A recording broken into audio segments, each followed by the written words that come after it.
Welcome back to KP's Kingdom, cooking with KP, and today I'm going to show you how to make this amazing one pan lemon and honey chicken. This is one meal all in one pan and it is awesome. Alright, first thing I've got 5 chicken drumsticks and I'm going to give that a really good seasoning, just with a bit of Maldon salt. You could use whatever sea salt you'd like, pink Himalayan salt, just whatever. Just give that a really good seasoning up. Just like I'm doing right there. And I'm going to use a bit of freshly ground black pepper to taste. I'm not going to say use this much or that much. It comes down to personal preference as to how much seasoning you want. Alright, I want these pretty seasoned up, so I'm just going to give these a what for. Alright, into a casserole type dish that will work on your hot plate and in the oven. We're going to heat up a little bit of oil and we're simply going to put our chicken drumsticks in, right? Just like that. And I'm not going to go too hard on the heat at this point. I'm just going to put them in just nice and soft, and we're going to get a little bit of color on there, right? And this dish, it doesn't take that long in reality. It's not a quick dish, but you can do it in an evening, no problem at all. Right, we're going to season the other side of our drumsticks, so we put that seasoning side down, and going to get that flavor really permeated into that chicken. Alright, so once again, a little bit of salt and a little bit of pepper. Pretty easy to do, isn't it? Right? Okay, and if you haven't tried doing a one pan dish like this before, it just makes life so much easier. Not a lot of cleanup, and you don't have to worry about heating multiple pans and pots and whatever else up. So we're just going to get these nice and browned off. Okay, just like that. And of course they are skin on these things, and the skin, once you brown that, the flavor is incredible. The skin's the best flavor of any drumstick. I don't care what anyone says.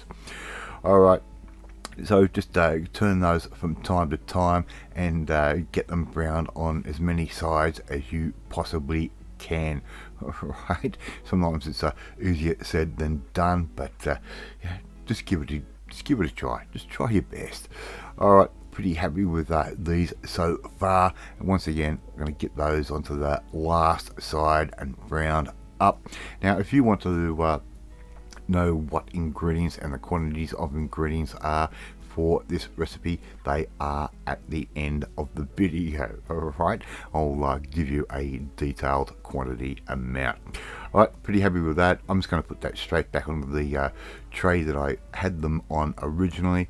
Yeah, there's raw chicken on there. Don't worry, this thing's going to be cooking off. It's going to kill off all any of those germies and everything else. Alright, 3 carrots. They're only quite small ones. I've just given those a rough sort of cut. Right, I'm not going for a perfect dice or anything like that. I'm going to add in 3 small onions, which I've sort of quartered, right, and they can go straight in. And as you can see, we've got all that schmutz on the bottom of the of our pan there. That is all flavor, so just leave it. Don't worry about it. It's going to take care of itself, believe me. There is basically no cleanup on this thing at all at the end of making this dish. Right, just keep stirring those around from time to time. Get a bit of color on the onion, a little bit of color on the carrot, and I'm also going to add in here 4 medium-sized potato, and I've cut those into 6 like little wedges. Right, and they can just sit in like that, start absorbing any of those flavors and the heat that's already happening right there. And as I said, this is a one pan meal deal, and the flavor of this thing is absolutely beautiful. As you can see, like some of the moisture is already starting to release, and that schmutz is already starting to lift off the bottom of the pan. We don't have to start scrubbing or whatever. Just keep moving things around, and they will just naturally all lift. Right, it will naturally deglaze. Alright, and as you can see now, we're starting to get a nice amount of heat happening, and I've only cooked those off for about another 6 minutes or so. Alright, and the flavor already is just so simple and so good. Alright, we're going to give that a nice bit of a sprinkle here. We're going to give it about a quarter teaspoon's worth of dried thyme and about a quarter teaspoon's worth of dried parsley. Right, just for a little bit of flavour. If you want to add any other herbs, go for it, you can. We're also going to make sure we've got another little bit of salt going into our potato and our carrot there, and just to give that a little bit of a lift. Right, and the potatoes really need salt, and so does carrot actually. Alright, so we've got this going so far so good, and we've only been cooking for a very short period of time. And if you're still worried about all that brown schmutz at the bottom, no, we're going to add in 500 ml of stock, right, a bit of chicken stock there. That is going to lift all of that schmutz off the pan, deglaze it, and look at the color of that. It has gone so dark and so rich already. Absolutely beautiful. That is all flavor. All that burnt stuff is just absolutely beautiful flavor. And just adjust your heat from time to time as you need. I normally cook these sorts of dishes at around about sort of 30 to 40%, maybe 50 every now and then of my heat. Alright, we're going to return our drumsticks to our pan or our dish, right, just like that. Right, pretty simple. And at this point we're getting pretty close to finishing off all the hard work.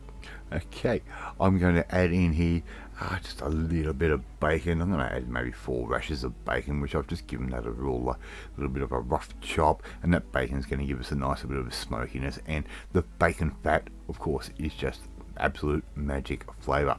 That is going into the oven at 180 degrees, and we're going to cook that off for about 40 minutes.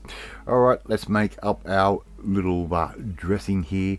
We've got the juice of 1 lemon, and we've got about 3 teaspoons worth of whole grain mustard, and I'm just going to use store-bought honey, 3 tablespoons.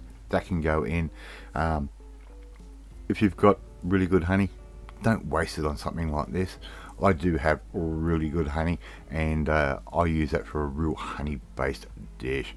Alright, we've cooked those off for around about 40 minutes or so, and look at that, everything's looking beautiful.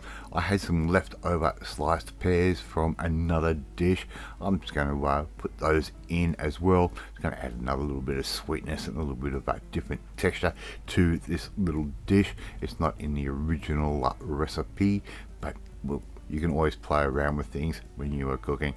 But put down our honey mustard and lemon dressing over the top, just like that, and that is going back into the oven for about another 15 minutes at 180 degrees. And before you know it, 15 minutes later, out comes our beautiful 1 pan lemon and honey chicken. I'd love to see you try and make this one at home. It tastes amazing, and it's really simple and inexpensive to make. Thank you so much for watching this video. I really do appreciate it. If you like this video, hit that like button. It gives me confidence and make you feel warm and fuzzy too. Hit that notification bell. You'll be notified every time a new video goes up. And share this video with all your friends on all platforms and social media. We are trying to get Name KP's Kingdom out there. Leave a comment. Love reading. Love responding to them. In the meantime, if you want to learn how to make more 1-pan dishes just like this one, you need to come and join the family. My family. Hit that subscribe button and you'll never miss another one of my videos again. I'll do my 1-pan lemon honey chicken, and I will catch you next time. Bye.